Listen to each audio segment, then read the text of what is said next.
17 Agustus 1945, proklamasi telah dikumandangkan. Indonesia menyatakan dirinya sebagai bangsa yang merdeka. Namun, sebuah negara yang baru lahir belumlah sempurna tanpa adanya hukum dasar dan pemimpin yang sah. Maka, keesokan harinya pada tanggal 18 Agustus 1945, para pendiri bangsa yang tergabung dalam Panitia Persiapan Kemerdekaan Indonesia atau PPKI berkumpul di Pejambon, Jakarta.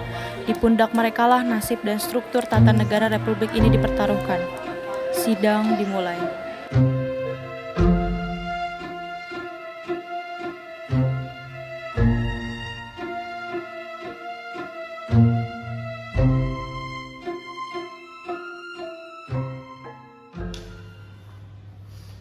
Baik saudara-saudara, Assalamualaikum warahmatullahi wabarakatuh. Waalaikumsalam warahmatullahi wabarakatuh. Saudara-saudara, anggota PPKI, hari ini, tanggal 18 Agustus 1945, kita berkumpul untuk mengesahkan fondasi hukum bagi Indonesia yang baru saja kita proklamasikan kemarin. Agenda pertama kita adalah menetapkan Undang-Undang Dasar dan Dasar Negara. Bung Ketua, Baik, silakan. Ada apa? sebelum kita melangkah lebih jauh, saya membawa amanah dari saudara-saudara kita di Indonesia Timur. Mereka merasa keberatan dengan kalimat Pancasila pertama Piagam Jakarta yang berbunyi, ketuhanan dan kewajiban menjalankan syariat Islam bagi para pemeluk-pemeluknya.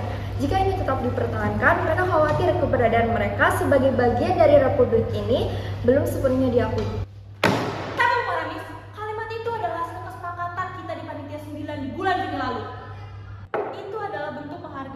Bagi mayoritas bangsa yang telah mengorbankan jiwa raganya untuk mengusir penjajah.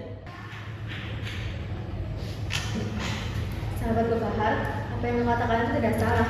Namun, Islam yang kita anut adalah Islam yang membawa rahmat bagi seluruh alam, rahmatan lil alamin. Menjaga persatuan seluruh wilayah Indonesia dari Sabang sampai Merauke di hari pertama kemerdekaan ini jauh lebih mendesak dan mulia. Benar, apa yang sudah disampaikan oleh Kiai Wahid Hasyim. Tadi pagi, saya sudah berdiskusi secara mendalam dengan beberapa tokoh Islam. Demi menjaga agar wilayah Indonesia Timur tidak memisahkan diri dari negara baru ini, kami mengusulkan agar kalimat tersebut diubah secara universal menjadi ketuhanan yang Maha Esa. Nilai ketuhanan yang Maha Esa tidak mengurangi nilai ketauhidan kita sebagai umat Islam. Namun di saat yang sama, ia justru memperluas dan merangkul saudara-saudara kita yang berbeda agama. Ini adalah bentuk kompromi tertinggi demi keutuhan bangsa. Saya setuju dengan Bung Hatta dan Haji Agus Salim. Ego golongan kita harus kita singkirkan. Indonesia. Dengan perubahan ini, maka rumusan Pancasila yang termuat dalam Pembukaan UUD 1945 akan menjadi kalimat yang abadi dan sakral dan menjadi dasar negara kita. Bagaimana saudara-saudara? Apakah kita sepakat dengan perubahan demi persatuan abadi ini? Konstitusi telah lahir, fondasi dasar negara telah kokoh. Namun, sebuah kapal besar bernama Indonesia membutuhkan nahkoda handal untuk mengemudikannya. Menerjang badai zaman, sidang pun berlanjut ke agenda krusial berikutnya, memilih pemimpin tertinggi Republik. Bung Ketua, Ada apa, Bu? hukum dasar negara kita telah lahir. Namun, negara hukum tidak bisa digerakkan tanpa adanya nahkoda. Kita harus segera menentukan siapa presiden dan wakil presiden Republik Indonesia. Tenang saudara-saudara, kita tidak perlu untuk berdebat lagi. Tokoh yang paling tepat untuk memimpin bangsa yang baru lahir ini adalah Soekarno sebagai presiden dan Muhammad Hatta sebagai wakil presiden. Terima kasih saudara-saudara sekalian, namun tugas kita hari ini belum selesai. Kita sudah memiliki Undang-Undang Dasar dan Presiden, tetapi kita belum memiliki lembaga yang terbentuk. Benar Bung Hatta, negara demokrasi ini tidak boleh berjalan tanpa adanya fungsi pengawasan terhadap jalannya kekuasaan pemerintahan. Oleh karena itu, sebelum terbentuknya lembaga legislatif yang sesuai dengan undang-undang, saya mengusulkan agar kita membentuk lembaga sementara yang membantu tugas-tugas presiden.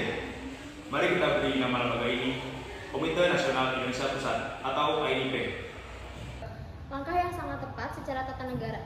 KNIP ini nantinya bisa diisi oleh tokoh-tokoh masyarakat dan perwakilan pemuda dari berbagai golongan dan daerah agar suara rakyat tetap terdengar.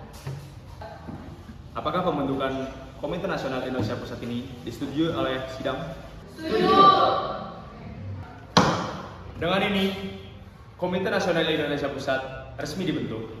Semua agenda pertama sidang PPKI pada hari ini telah tuntas dikerjakan. Terima kasih kepada saudara-saudara sekalian. Merdeka! Merdeka! Hari itu, 18 Agustus 1945, sejarah baru telah digoreskan dengan tinta emas lewat jalan mufakat. Dengan meredam ego golongan, sidang pertama PPKI berhasil melahirkan 4 keputusan monumental, mengesahkan Undang-Undang Dasar 1945, menetapkan Pancasila, memilih Soekarno-Hatta sebagai pemimpin, serta membentuk KNIP. Di bawah fajar kemerdekaan yang baru, Indonesia melangkah tegap sebagai negara yang berdaulat, mandiri, dan bersatu. Perjuangan baru saja dimulai.